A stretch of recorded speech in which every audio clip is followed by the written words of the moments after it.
How much social kick are you doing? In training? Yeah. Oh, we got banned from it in my home program. Welcome to Social Kick. We got the full crew. I'm Brian Lundquist. We got Dr. John Mullen, Luke Paddington, and joining us from the UK, Iona Anderson. What's going on? How are you? I'm good, thank you. How are you? We're doing all right. I don't know why everybody's swimming around on the screen, but well, I was trying to point down, then I realized I was doing a down thumb. I was like, oh, I better not do a down thumb. That doesn't look good. Trying to keep my backstroke in screen, so I had to go short arms. So yeah. Now you're gonna make everybody look like this is what you think good technique looks like. Yeah, absolutely. Bend elbow, come here. And now you've got an elite world backstroker judging you profusely on your technique. I don't know, Iona, what do you think so far? What do you think of the technique? What if a coach told you to do it like that? Oh, I'm not too sure about that. Well, I mean, I'll give it a try. Might be quicker. Okay, are you like me? So anytime I'm at the pool and I am observing or listening to a coach, say like an age group coach, and who oftentimes, like sometimes they're great age group coaches, and then sometimes they're coaches who maybe haven't spent a ton of time in the sport, and I hear them giving advice of like stroke technique or something that I just totally disagree with, and it's so cringe to listen to. Because I'm like, no, we don't do that anymore, but it's what they were taught. And I don't know. I don't say anything because it's not my place, but it's this really awkward moment. Does that ever happen to you? Yeah, I do that quite often. I hear something in pool deck and I just like give them the side eye and then just walk away. So I don't think I can handle any more listening to it. What's like the worst thing you remember hearing? Anything stand out? Because I think every elite swimmer does this to some degree. I don't think we can, we have to be bashful about it. Everyone has a little judgment or their own views on how things should be, right? Anything stand out for you, Iona? Nothing's like coming to mind, but I've definitely heard some things and I've gone, oh, I'm not too sure about that one, and just walked away because I couldn't stand and like not butt in or anything. Yeah. As a PT, I've heard like people doing crossover, like, oh, we want you to enter with your thumb right around here for freestyle. And I'm like, oh my God, just take my card now. I remember one now, it was like, I was helping with this like junior clinic and the lady was teaching them butterfly. And she's like, I only teach sprint butterfly. And I'm like, I really hope none of these kids go into 200 fly and where they're just sending it straight out the first 50, and because they're going to be in a world of color after that. It's been a real thing of self-control for me for not to stop the lap swimmer next to me and give them some advice. Because you're just like, if only you did this. And I used to swim with my wife, said, Luke, why are you bothering these strangers? I'm like, yeah, but you know how easy I can improve their stroke by just saying one piece of advice? Leave them alone. But do you feel like that? Like, oh, if only I can give you like, hey, don't breathe up, breathe to the side. Like something simple. Oh, we don't really have a lot of public swimmers around. So I've been swimming with my dad before and I've tried to help him a couple of times. He just gets so frustrated at me because with his breaststroke kick especially, like it's kind of just like this like little scissor thing and like it doesn't go around. I've tried to help him and it's not very good. You're lucky to not have those lap swimmers around. I'm around and man, I am fine not talking to them. I just want to go and do my thing, unlike Luke apparently. But they're always like, whoa. So how many laps are you doing today? And I'm like, I don't know, 100? And they're like, whoa, 100 laps. Holy moly. We were joking yesterday about how I was at the pool, and a lot of times when somebody sees that you're good at swimming or like if you've come from, it's distinct. When you see somebody who's got a stroke technique, you can tell they've been a swimmer, right? And so and oftentimes that's compared to who else they see in the pool too. But anyway, this guy who turned out to be 85 years old was on a deck chair, and he said to me like, hey, where did you swim in college? And anytime that happens, I think it's kind of funny because I ended up swimming, I wouldn't know if I'd call it pro, but I swam for 5 years after I was in college or uni.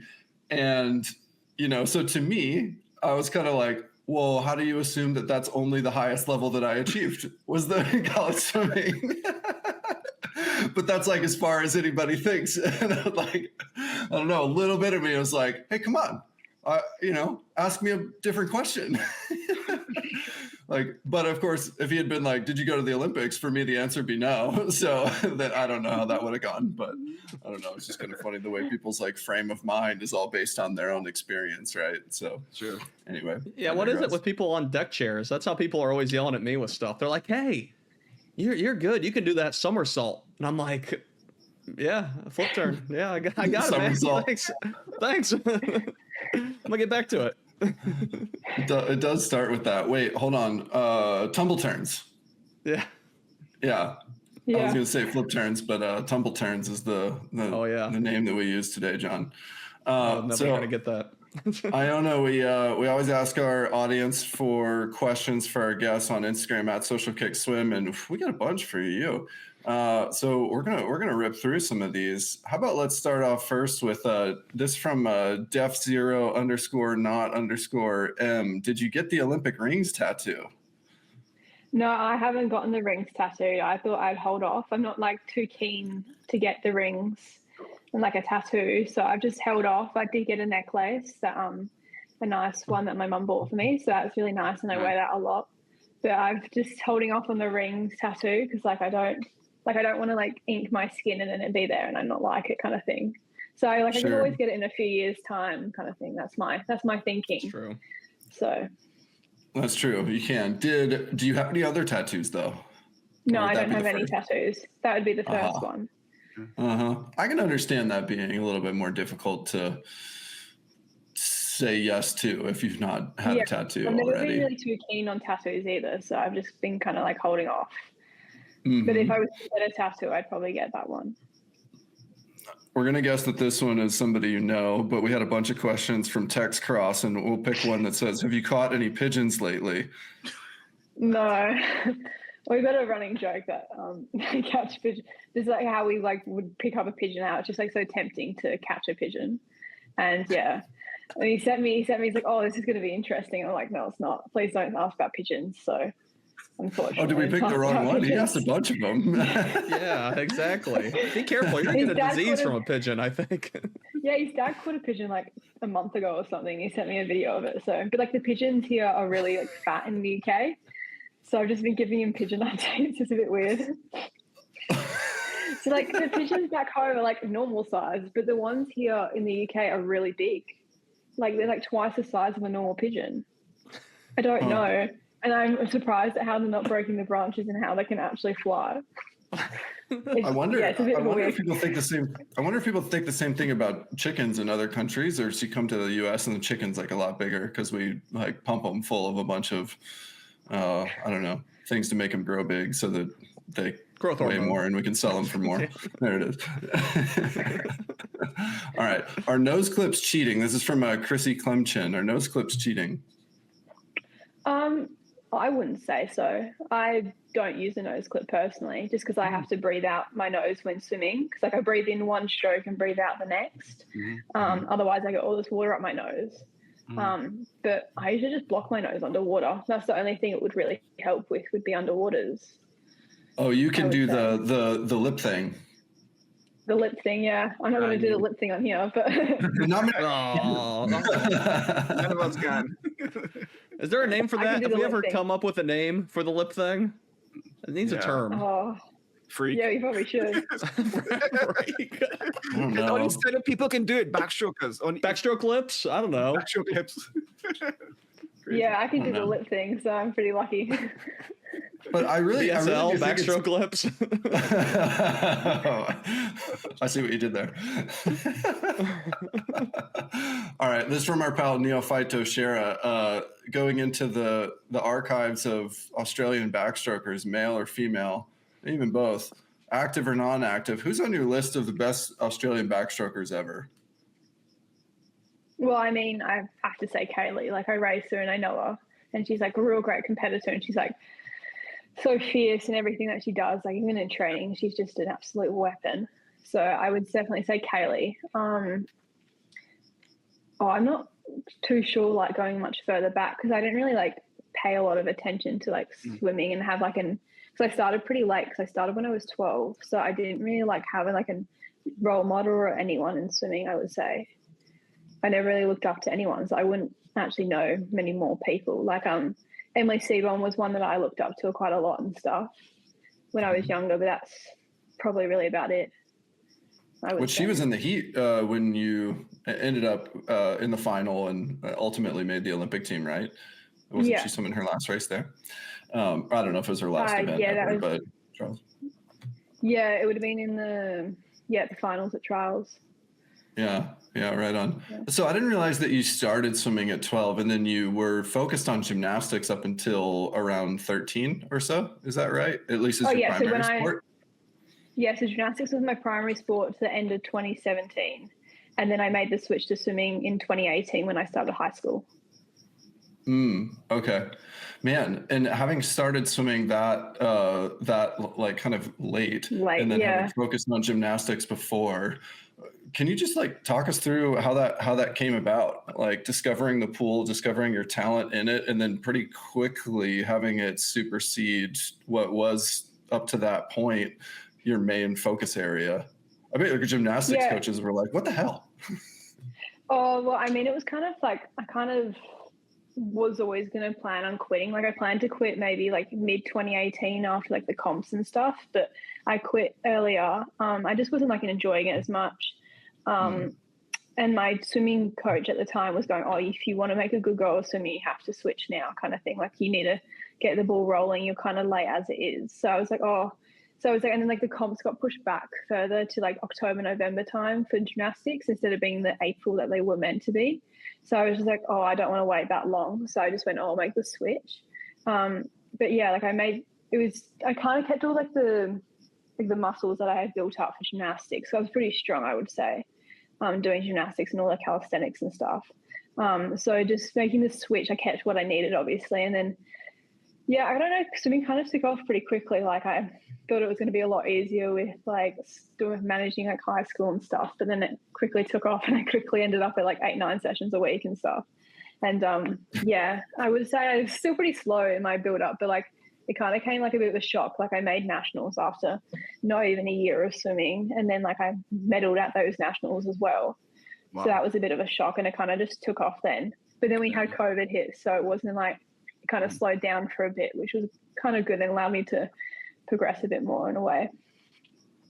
Forgive me if I don't know gymnastics that well. I have a couple questions about this. One, like what were you really good at in gymnastics? And then as a follow-up to that, I'm curious how that translated maybe into the pool, because I think of swimming as like a cardiovascularly elite sport, and to achieve success that quickly in a sport where that aerobic engine is still a big part of it is, I would think that it takes some time to develop, or you've got some natural ability, or there's some cardiovascular component to gymnastics that I'm not aware of. So what's your skill set? I think I was kind of just like a bit talented with swimming as it came, but then like obviously having with gymnastics, well, I was quite good at like vault and floor, which was a bit more, so like I was quite leg dominant in gymnastics, so that translated to the pool quite well. But then we obviously had like bars and stuff, which require a lot of upper body strength. So I would say like just having that whole just general fitness, because you did get quite puffed at times. Like you did stand around quite a lot at the time, but we did do quite a bit of like strength and endurance training in a way. Like I remember on Saturday mornings, we'd have to go for a run. We do a run and then we do like a conditioning circuit out on the grass, and then we have to run back to the gym and stuff. Mm-hmm. So that was a bit of a interesting dynamic for me because I'm not very good at running.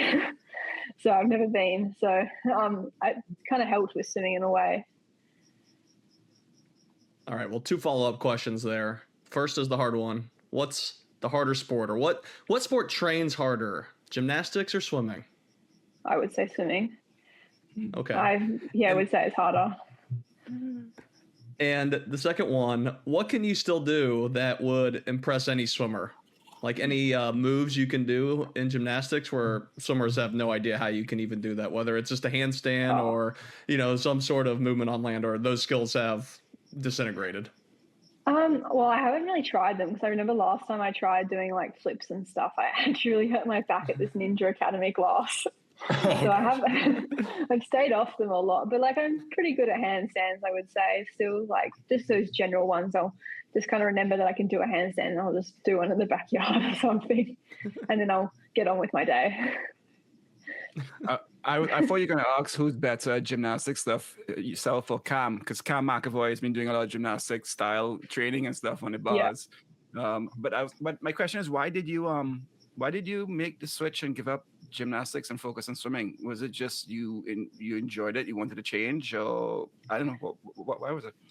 I always enjoyed swimming. I always enjoyed being in the water and stuff, and just gymnastics was my primary sport for so long. And then like I was getting approached by like the swim coaches going, oh, you're really talented, you could make something really good of swimming. Like I was a bit too tall for gymnastics as well, so I knew I wasn't going to go really far and stuff, and it was just a good social thing and stuff. So I was like, oh, maybe I'm time for something different. Like I was doing 16, 17 hours in like I was 10 and stuff. So for gymnastics, it was quite time consuming as well. So I thought swimming was also going to be a lot easier and lighter on the load and so in the hours. That turned out very wrong. But right. I do it a lot more. It's like obviously not low bearing. Like I was pretty flexible for gymnastics, which was good, but I wasn't kind of enjoying the strength aspect to it either, which was quite tiring. Like I was training 4 hours a couple of times a week, which was it's just like a lot. So but I did enjoy throwing myself around bars and stuff. Yeah, and when you said you transitioned to swimming, just to clarify for people and parents, does that mean you weren't swimming at all before then? I assume you were swimming a couple times a week, or still in touch with the water a little, just you more focused at that point. Yeah, so I did swimming lessons like since I was young, and then I was just training twice a week in like a junior squad. If that, I trained for an hour twice a week. So that was just to keep me ticking over kind of thing. Gotcha. It was always my criticism of why I love the sport of swimming. It's really is about the work you put in, you see the results, and it's like it's a time. It's from A to B, and it's so like it's not subjectable at all. Whereas gymnastics, especially in the Paris Olympics, we just saw like a judging decision decides how well you do. You rely on somebody else's subjective opinion of something about that that's not objective, and some people find that. I had an issue with that. Do you like the aspect of swimming of putting the work in, seeing the results, and it being very like objective? It's just like A to B, time, clock, done. Doesn't matter what you look like or what your form is like. You can swim like this. It's whoever gets to the wall first, right? Yeah, I'm very much like a numbers person. Like I like seeing the facts and stuff. So that really helps me a lot, because like obviously like with gymnastics, like you do get scored by multiple judges and it's just like kind of an average. So like you don't know like where you've gone wrong. Like they can tell you, but you can't like there's no way of like telling if you did or not, like without video evidence and stuff. So I do quite enjoy just swimming and just getting in and on with it. When was the last time you got DQ'd in swimming?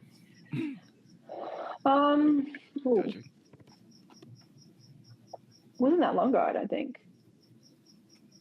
Oh, I definitely moved on the block probably not too long ago or something. I'm pretty bad at that, I would say. Yeah, I can't remember. It must have been like two years ago or so.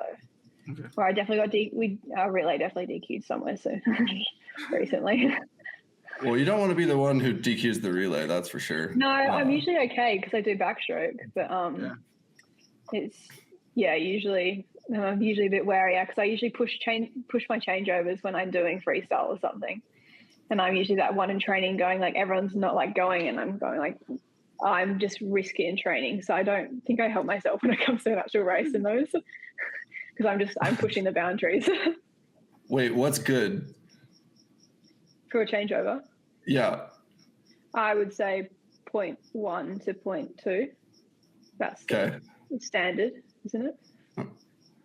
I don't know. It's all a matter of perspective. What's good? I mean, yeah, standard's 0.01, I think. That's Auburn standard. That's a safe changeover, so I'm talking. Some people say -02. If it's not that, then you're slow. Yep. That's pushing it a bit much, I think. Yes.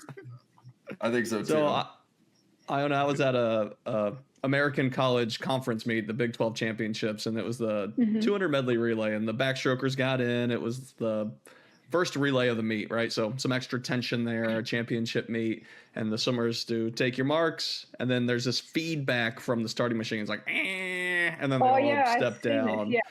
Yeah. What's the worst thing or most distracting thing that can happen in a backstroke start? Because I do think with backstroke, the tension builds even more because you hop in the water, right? Yeah. Everyone does their weird thing, whether they're doing a semi flip or, jump in with their legs flailing. But what's the worst thing you can imagine that you're taking your mark that could happen? A pigeon flies down and swoops right in front of your face. No, she's grabbing them. She's grabbing them out of the air. These big pigeons, chucking them out of the way. So many catching techniques. My worst nightmare would be like my suit ripping or something, or just like my foot slipping off. But I'm always getting I always get in last as well, because I never know if I'm meant to jump in or not. Still, after all these years, I still go. We've got to wait for someone else to get in before I get in. So I always got to do that. But then it's just having water in your ears and stuff, and not getting out or something, and just But yeah, I think my worst nightmare though would be just my suit ripping and just not knowing what to do. Do I start the race or do I just keep going? Or do I have to stop and get down? Yeah, I don't remember what distance the race was, but I remember watching many years ago in the tech suit, full body suit era, this woman had her suit rip in the crotch sometime, I think on the blocks, but every time she did a flip turn, I mean, I was far away from the stands, but every time she did a flip turn, you just see this white, just her white ass flip over. And then every flip turn, I'm like, oh my God, what it must feel like to be her. No, on the block. And then you just hear pop. And you're like, oh God, gotta go. Or don't go. The argument for similar colored suits to your skin, right? You don't want the green suit, then that white ass really stands out. I don't think we are in favor of a nude colored suit. I don't know. No. What do you think? I don't think I'd support it. I'm really black, really. I can't do any colored suits. Those white suits are pretty bold. So what would you do though? If the suit pops, take your mark and then pop. Do you go? Oh, really? Yeah, you're in the water really at least. Probably really depends on the situation, because if it's a world championships, they have the underwater cameras. So for backstroke, you're just getting a full view of it the whole time. Oh, see, my first thought is block camera. My first thought is backstroke. My first thought's you're in the world championship. It's the world championship. You better go. Not, oh man, there's cameras. I'd probably just swim and own it. But it's just that thought. It'll probably give me a good adrenaline rush and get me going. There it is.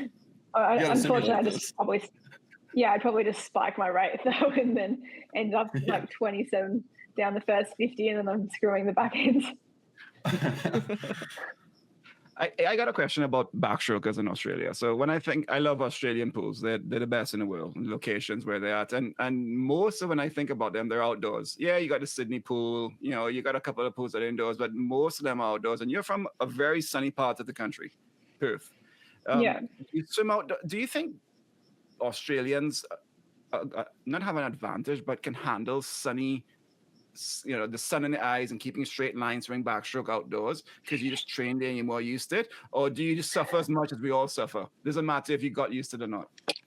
I think I'm pretty good at swimming straight somewhat of the time. I usually do tend to go to the lane rope still a bit, but I think I don't like ping pong around the lane rope. But I think it helps a bit because when you are racing in a world championships or something, the stadium lights are pretty bright. So just getting those in your eyes, I find those pretty distracting as well.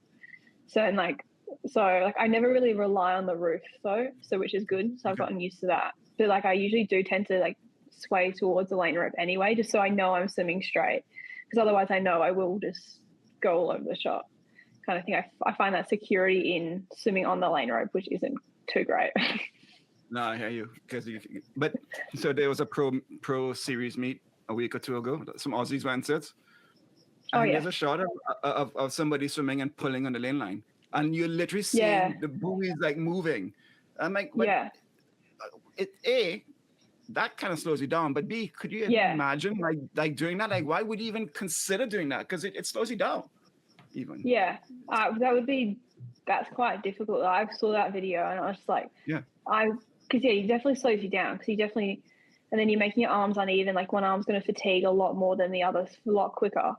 Yeah. Which is, it's just quite interesting because you're also getting stuck under the lane rope, and like imagine if your finger gets stuck, then you're kind of screwed for the rest of your race. Like you've probably just broken a finger. Totally. Or imagine you get caught and then you get outed on social media and everybody thinks you're a cheater for the rest of your career. What about that risk? Yeah, that's also a big risk. That's what I've been looking at going, oh. What a tool. That's a bold decision. Wait, so we think that will make you slower? Pulling on the lane line just because you're like doing a slower rate, or it's going to change your cadence a little? Yeah, it would slow your rate down. I mean, wasn't it in 100 that he did it? Yeah. I think so. Yeah. I mean, in a 200, it would be more effective because you are sitting at that lower rate of like a 40 rate, 42 rate, which would be a bit more easier to maintain pulling on the lane rope. However, if you're swimming in 100 at like 48 to 50 rate, that's pretty hard to keep your arms spinning over that quickly. I'm starting to get worried. You've thought about this a lot. Yeah, if you're going to cheat smart. Yeah, tips for cheating from Iona Anderson. In theory. I have thought about it before because I've asked, is it illegal to pull on the lane rope during a race? And like I have questioned it like a couple of years ago, and I do think about it some days and go, oh, this is not effective. Yeah. And then just yeah, I mean it makes sense. I would pull on a 200 end of a 200 back for sure over the 100 back.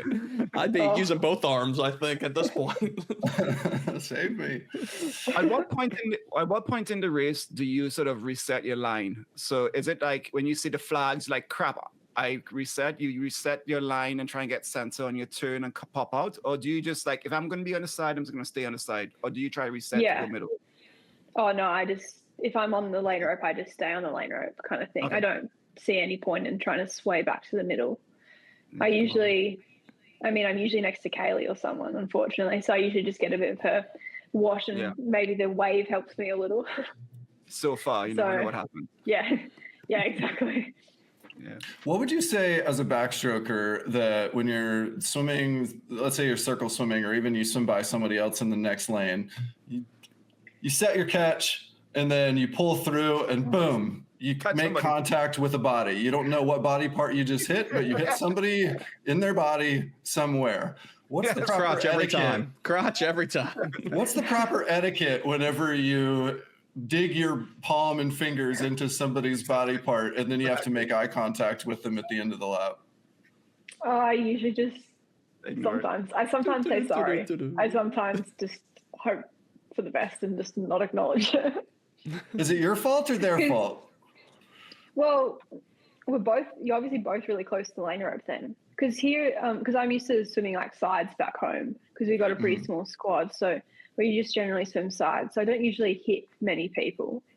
However, like when I do circle, like the sun was we had a national camp a couple of weeks ago, and like we were circling, the sun was really bright, and this whole backstroke group was just hitting each other. I got hit like 3 times in one lap by people in my lane and in the lane next to me. So that was a bit of an interesting experience, just getting prodded a few times. But what's really getting me here in the UK is because they go one lane goes anti-clockwise and the other lane goes clockwise. Yeah. So that's been really confusing me here. I don't like that. Why? Why is that confusing? Because I'm kidding. When you're swimming sides, you're next to someone the whole time. Like you're constantly with one person. Whereas when you circling opposite ways, you're switching people. It's not like one constant person you're looking at.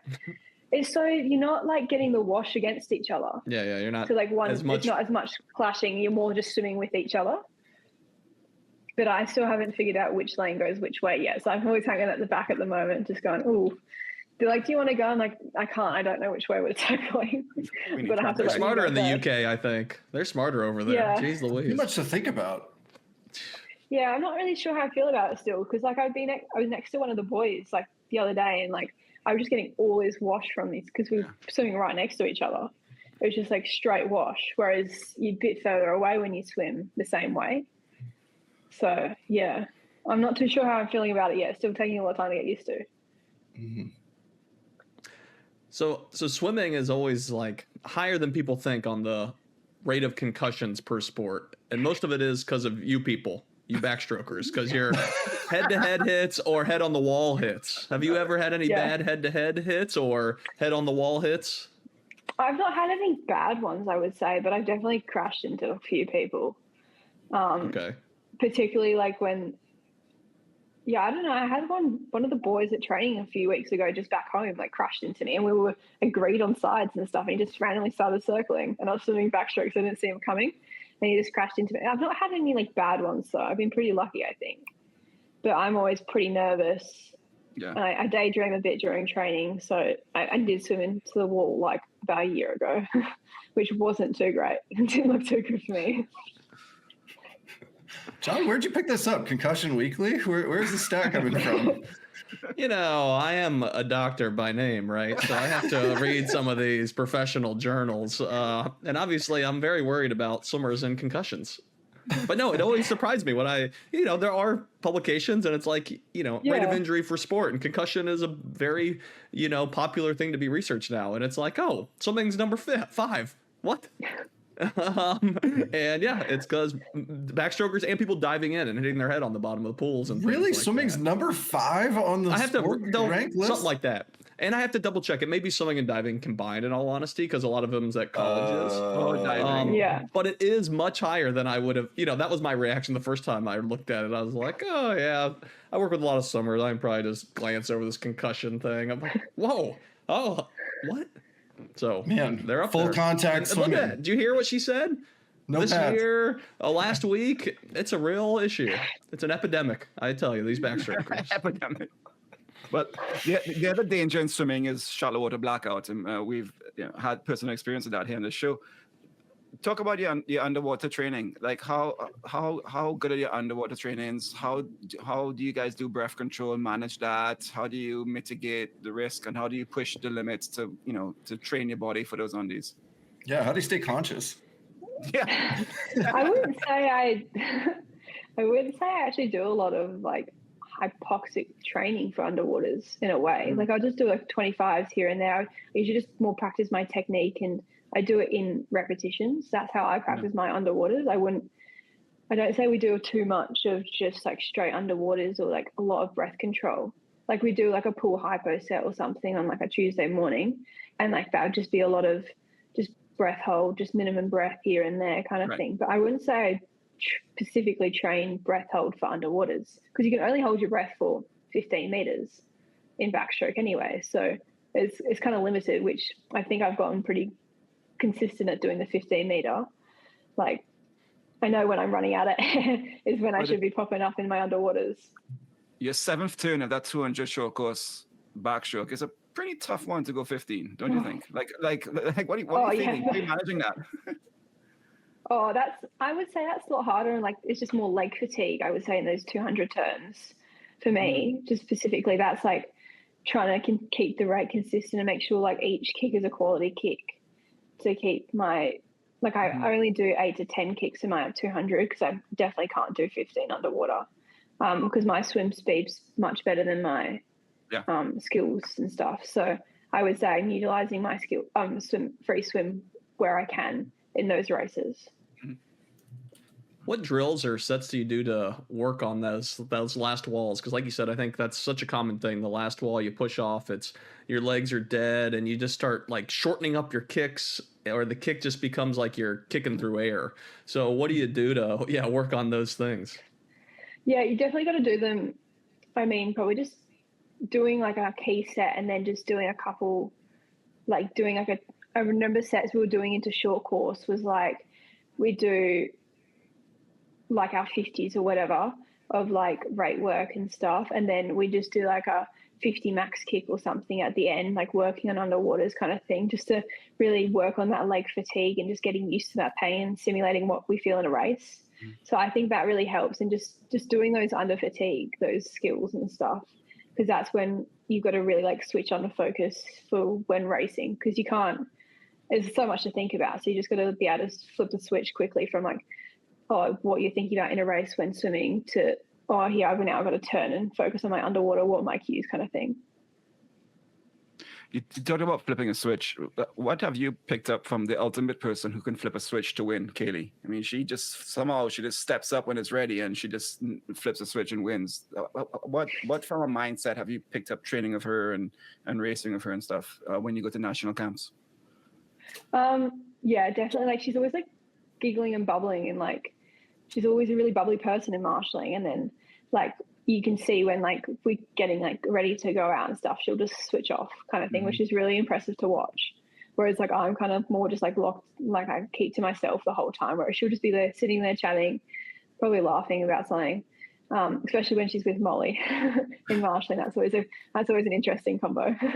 But yeah, definitely just watching her, like how she goes from that mindset, just flips the switch and knows what she has to do. That's really impressive and really great to watch and be a part of. You mentioned Molly. Could you talk us through kind of your thought process when you were like, found out she was going to swim 100 back at trials as a, you know, obviously she's a good backstroker, but it's like, hey, stay in your lane, back freestyler. To win, you know, she decided that she wasn't going to do it and you opened up your spot for the team. Yeah, so I was like, I knew why she was racing at trials, to keep her program going kind of thing. But I was like, it was a bit disappointing. Like, I know she's probably not going to race it at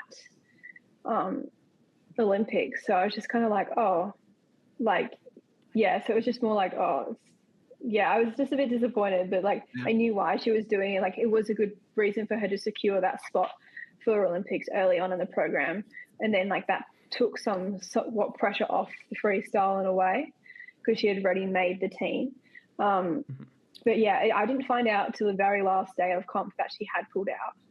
So that was a very long, and 100 backstroke was on day 2 for me of the 6-day meet. So that was a very long waiting period for me. And I had all these people asking me like, oh, have you heard anything? I was like, no. So I didn't find out till like the last day, and then I still wasn't even sure if they'd take me or not, kind of thing. Because like, I was like, because she could swim relays still, and like they didn't specifically need that individual 100 swimmer. It just make the load a lot easier though. So I had to wait until the text message came out and then I had found out, kind of thing. But the whole time were you kind of expecting that she probably was going to pull out, but it was just the suspense of like knowing whether or not that was going to mean that they actually name you to the team, sort of thing?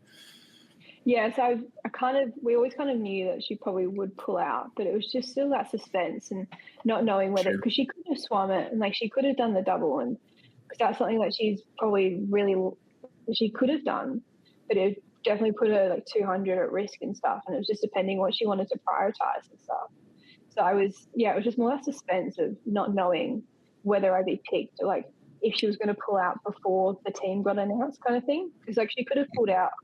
She could have said, I'm going to do it, and then pulled out when she was on stage in camp, and it could have been too late then, to be honest. I think that was more that was where my head was at. I was a bit like, I knew she was probably going to pull out, but it's just more about a fact of when she was going to do it, which was really eating me up inside. Yeah. It's tough when it's out of your control and you're just waiting. Yeah. But how hard were you cheering for Molly, though, in those freestyle events early on? Oh, yeah, so much. She's so good at freestyle. It's so impressive to watch. Making Molly posters, standing there in the stands. Let's go, Molly. Do you? I mean, you've had the most success with medal-wise in your 100. Is that your pet event? Is that what you enjoy most, or you enjoy a good sprint? Like a 50? Yeah, I would say that.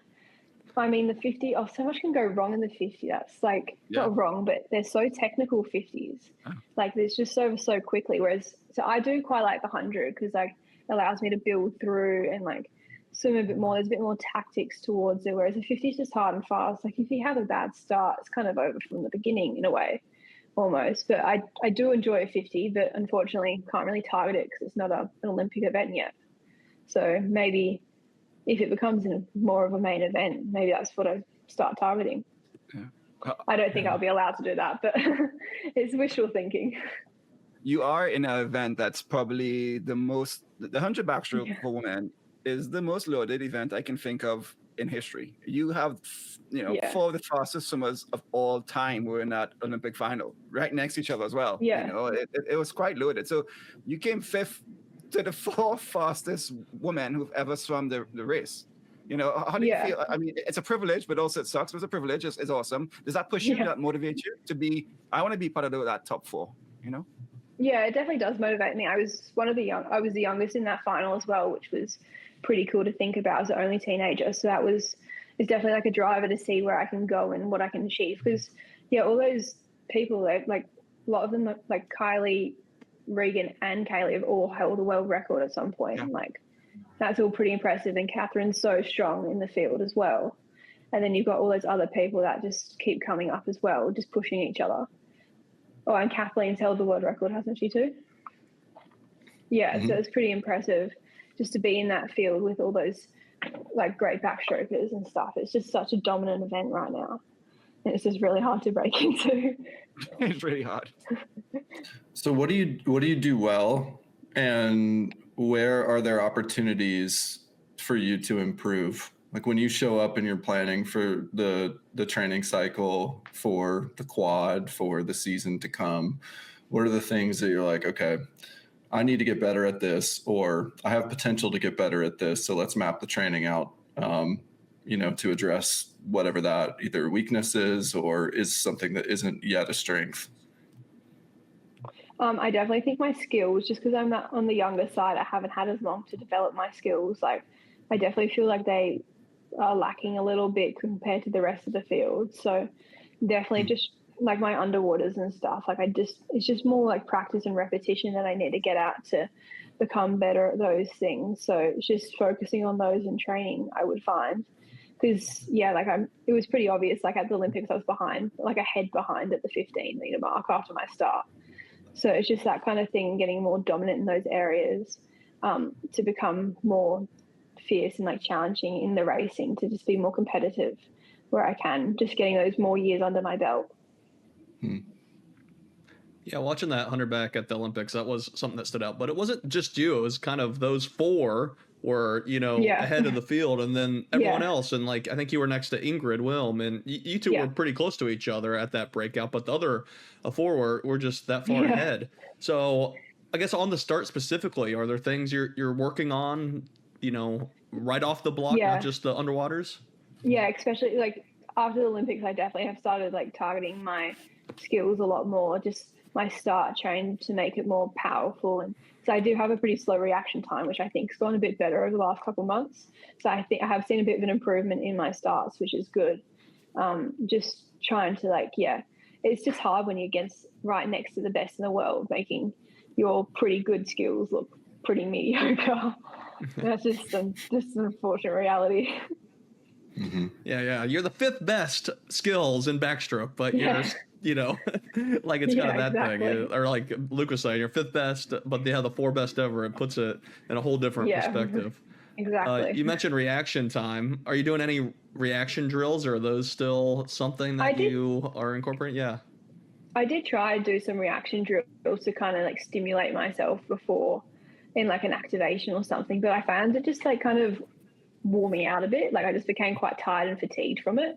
So I just think it's come more with practice and stuff, and a bit more strength kind of aspect with my starts as well. Just being able to react and get off the block a bit quicker.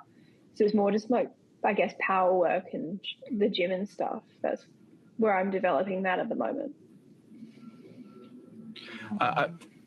So we're talking about training, but tell us, like, where are you right now?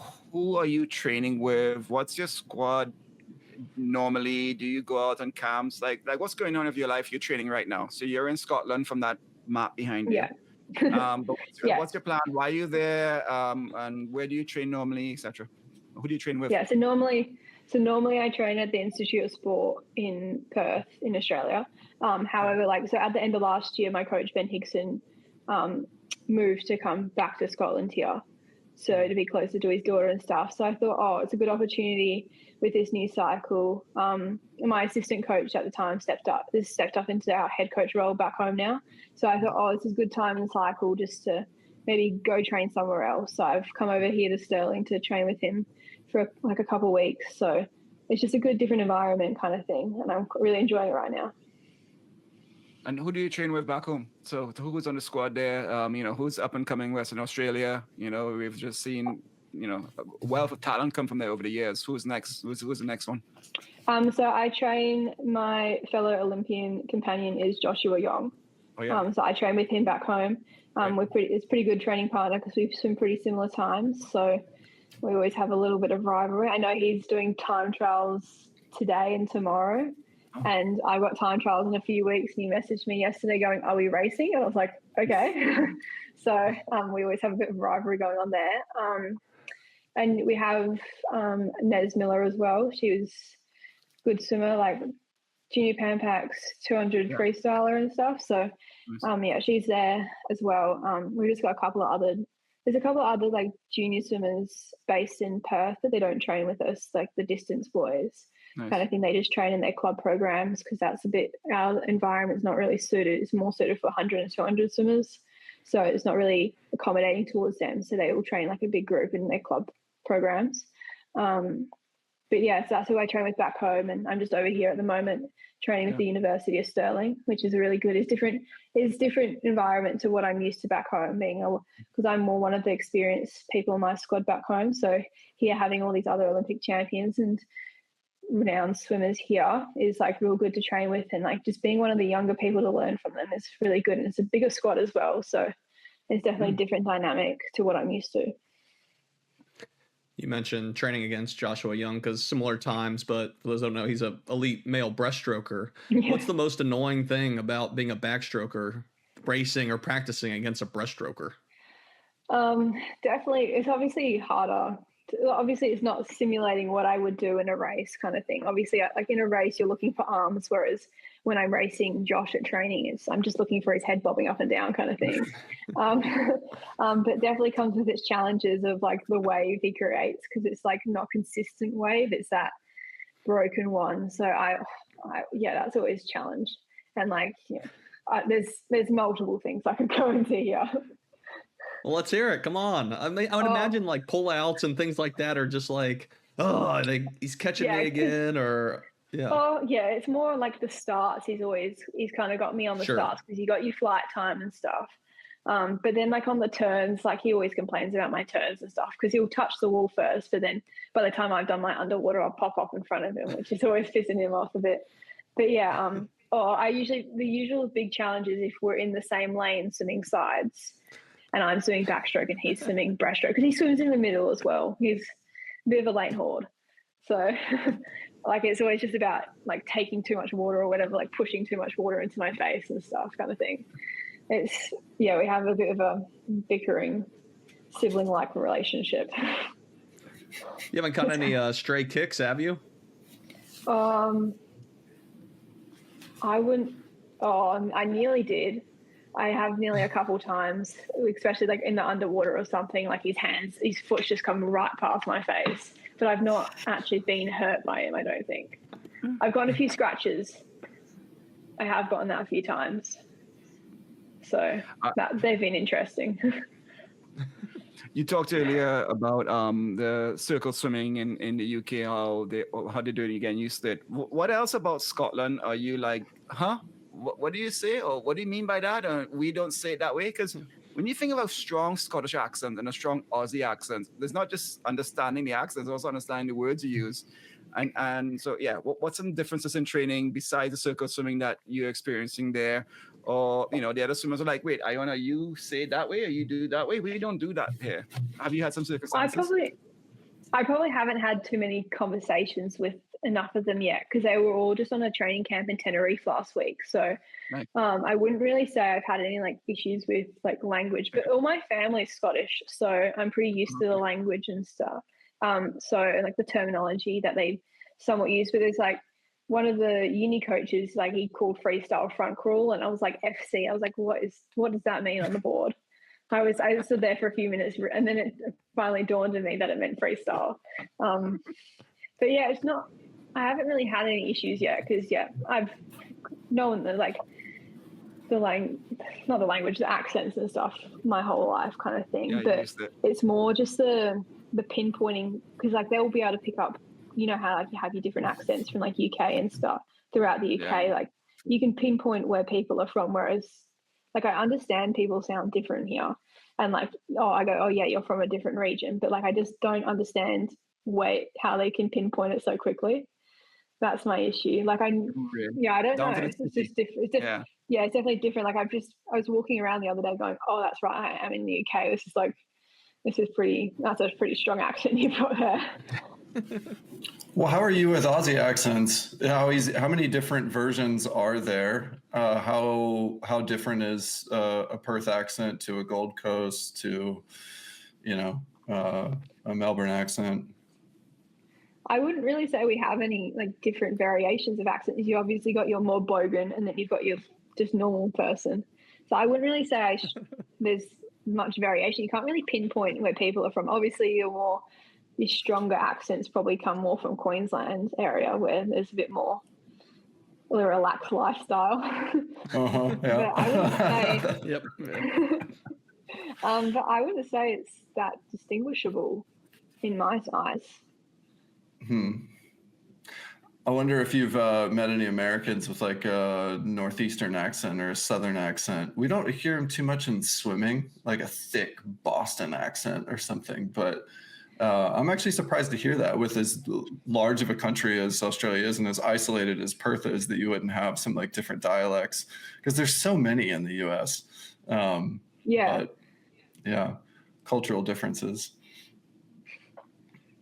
What's your nickname? Aussies always have a nickname for everything, but it's always something like Johnny, whatever. What's yours?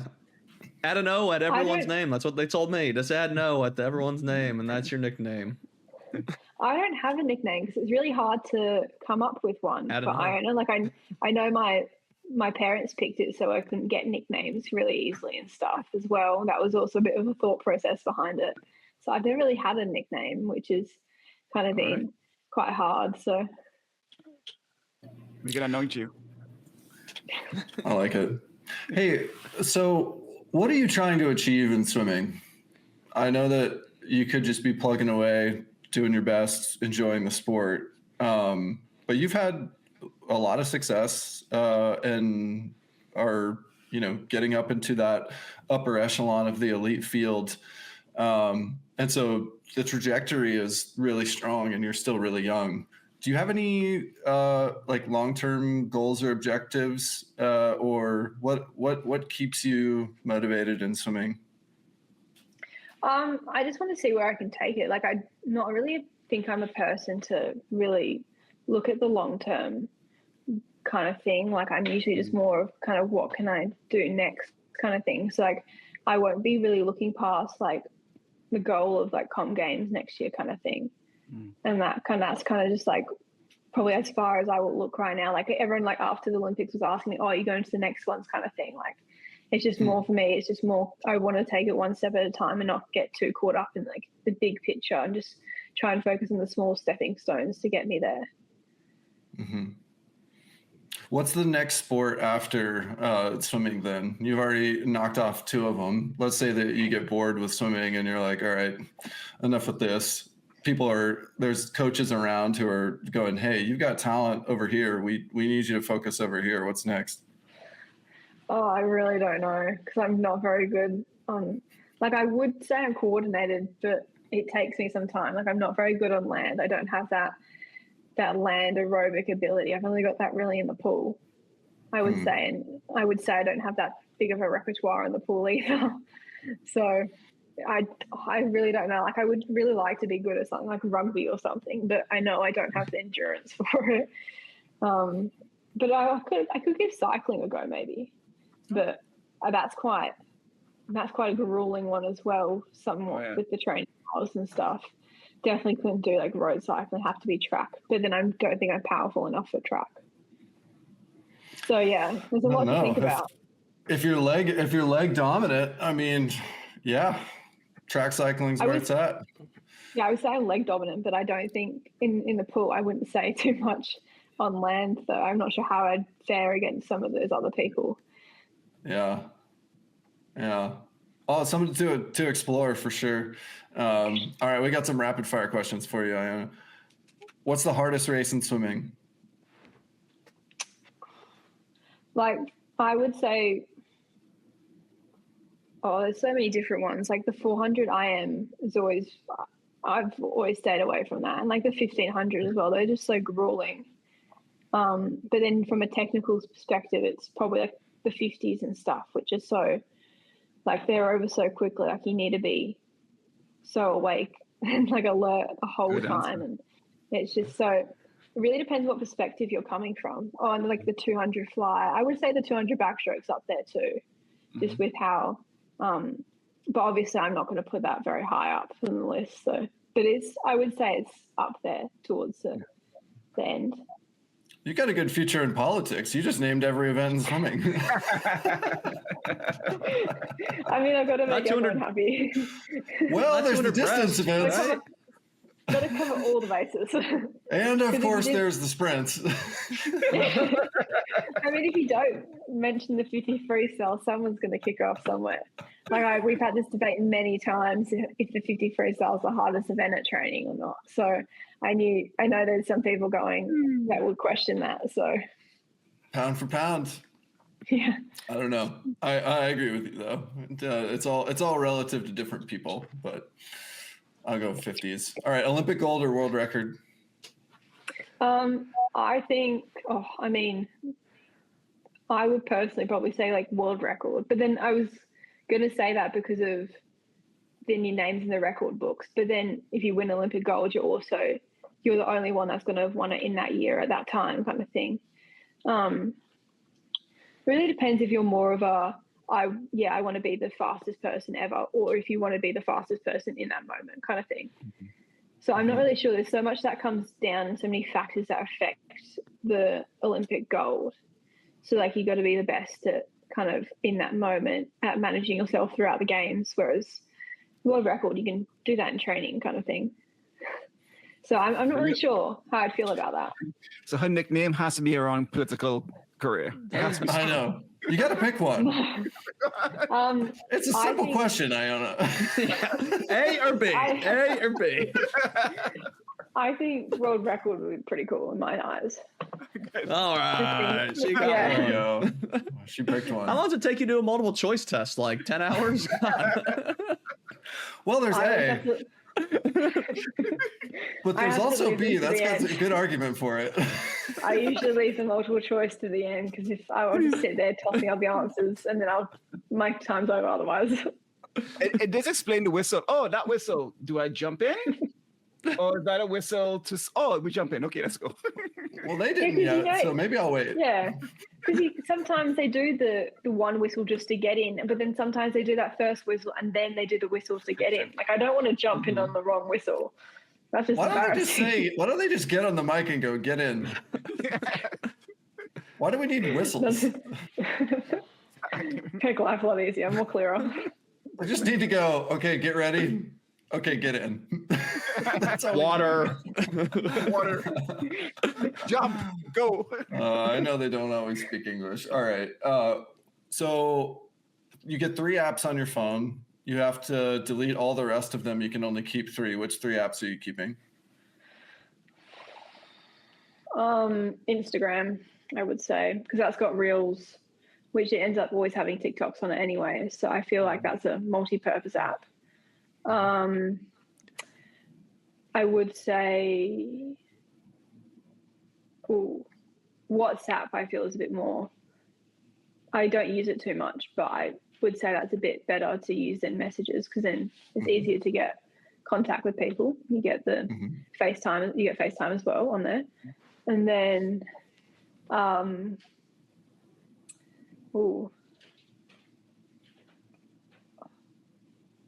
you definitely need to have a game on there, I would say. But I don't know which game I'd pick. So I dabble in a few. What's on the list of games? What do you dabble in? I really like the merging games, but then I also like the nonogram, the fill they give you the numbers and you have to make the pattern and stuff.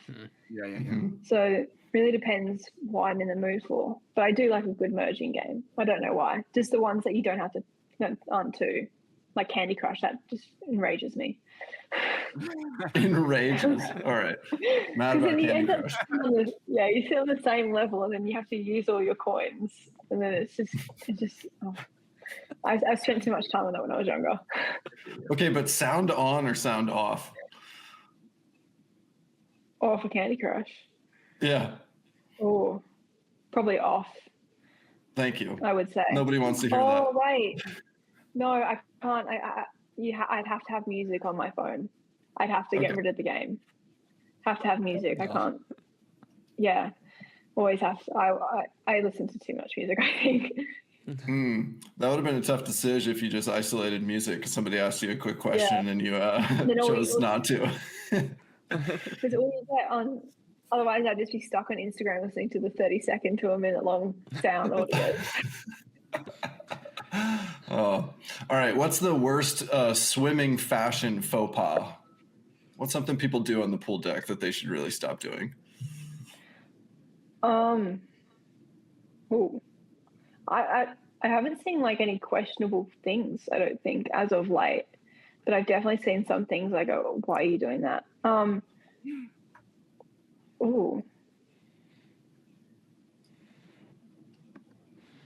not really sure. We don't really have many. I would say everyone's really out there in Australia kind of thing. But I mean, I think it'd be a bit different in America with all those fashion icons and stuff. Statements. All right, fair enough. Yeah. Do you pee in the pool? There. Oh yeah. You're lying if you don't. If you don't agree to that. What's the most annoying thing a teammate can do?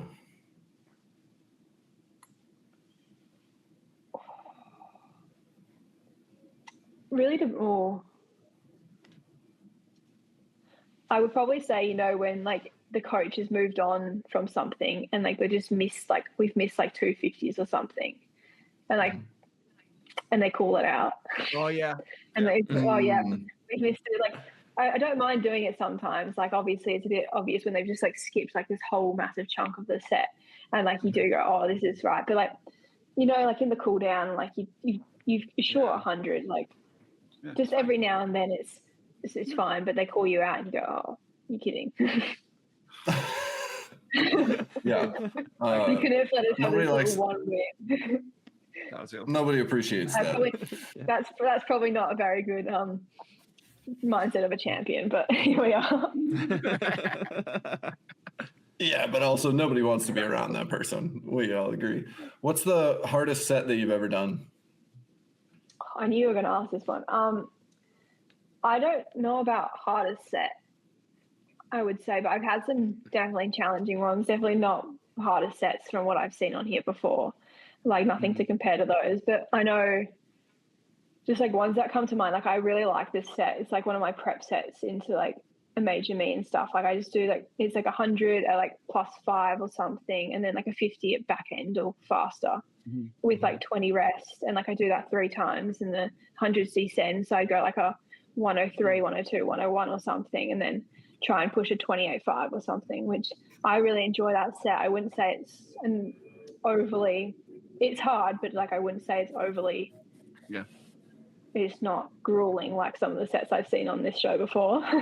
And then like I've seen like Josh Young do some grueling sets. Like I'm not at that kind of level yet to be able to participate in those, but I did a set with him. It was like 5 300s, like form stroke, and I did it as like an AEC 3. So I descended 1 to 5, whereas he did descend 1 to 3, hold 4 and 5, which was that was a pretty tough set. Like I was descending and just watching him in all this pain was not great to watch, but it was kind of entertaining at the same time. Glad it wasn't me. I'm glad it wasn't me that was in that pain. But yeah, just knowing that I have those kind of sets coming for me in the future is not fun to think about. What's he holding on those, and what were you going on those, if you recall? Oh, I can't remember. It was this time last year we did that set, but because one of the backstroke boys in our squad did it as like the same as Josh, And I just remember swimming over the top of him in the last one, which was quite made me feel really good about myself. But I know he had endured all the pain beforehand. But I can't remember because 300 is a funny distance, and then like we descended those down. We changed next week. We did like 6 250s or something, and then I think we did.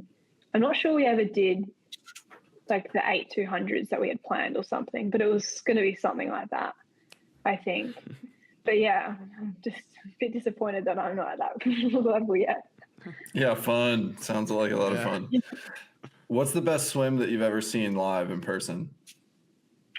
Oh, I wasn't on the pool deck to watch this, but it was the short. I reckon the most standout one to me to date would be that 50 free short course at Worlds just gone. I was in the warm-up pool at the time, and I just remember everyone stopping. In the warm-up area, everyone stopped and watched it. Like I made sure like I was at the wall watching this when it was happening, kind of thing. Like it would have been really cool to see that like live in the arena. But that was pretty impressive to watch, and just all those swims. Yeah, a lot of those swims from short course were really impressive, and then you've got your standout ones from the Olympics as well. Just like just being in that stadium when like Leon was swimming, it's just incredible to hear that whole crowd. That was like, it felt like the whole building was shaking, kind of thing. So just those kind of things, just being there when history was being made is kind of just impressive to think about.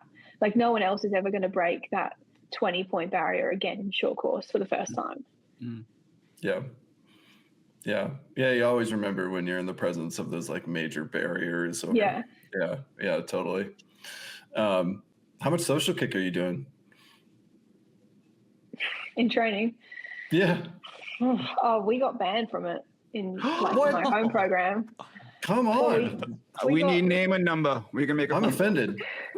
There was a big crackdown on it. Like we got called out every time we tried to do it in cool down and stuff. But I've come over here and this whole squad. What? Yeah, it's like we weren't allowed to do it. Like in like we do like 1200 skips warm up on Monday morning. We all have to kick on our back in the 300 kick because we weren't allowed to talk and stuff. It was too much because like we're kind of like we're a younger adult squad. So like you got your 18 to like 21 is our main age kind of thing. Right. So it was a big crackdown trying to get us more professional and stuff. And then like we fun after 18. Yeah, we kind of do it in like we try and do it occasionally and cool down, but like I find like I just end up going, I can get out if I do my 200 a lot quicker kind of thing, and I can just chat in the change room. Whereas I've come here and like they're social kicking the warm up kind of thing, and like they're just taking quite a long time, and that's just something I've got to get used to kind of thing. Because like they found the dawdle here a bit in their kick, but then I mean they have the right to. They're all quite renowned swimmers here, so that's definitely a shock to me. But I don't do a lot of social kick, I would say.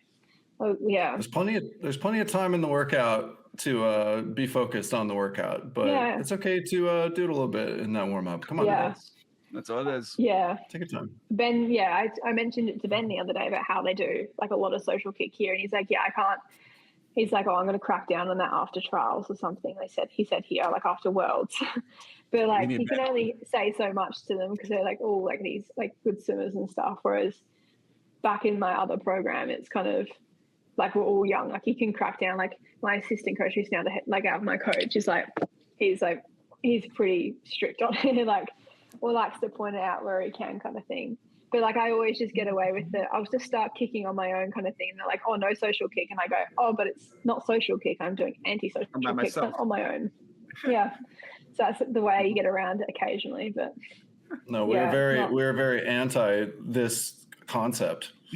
We're very pro social kick. We're very pro Iona, but we are very pro social kick. So sorry, but we're gonna have to follow up and chase this one down. I'm pro social kick too. It's not okay. We can't be having this. Social kick is allowed, coaches. Yeah. Let it happen. Yeah. Iona, thanks for hanging out with us. Thank you. Super fun to get to chat with you. We're excited to see you keep on the charge that you're on. And I really think there's another future in another sport coming later too. Don't rule out the track cycling. I think it's got some legs, as do you. So, let's that's keep definitely definitely putting a pin in that one for a while, though. We'll see where I can go. Awesome. That's it for this episode of Social Kick. We'll see you next time.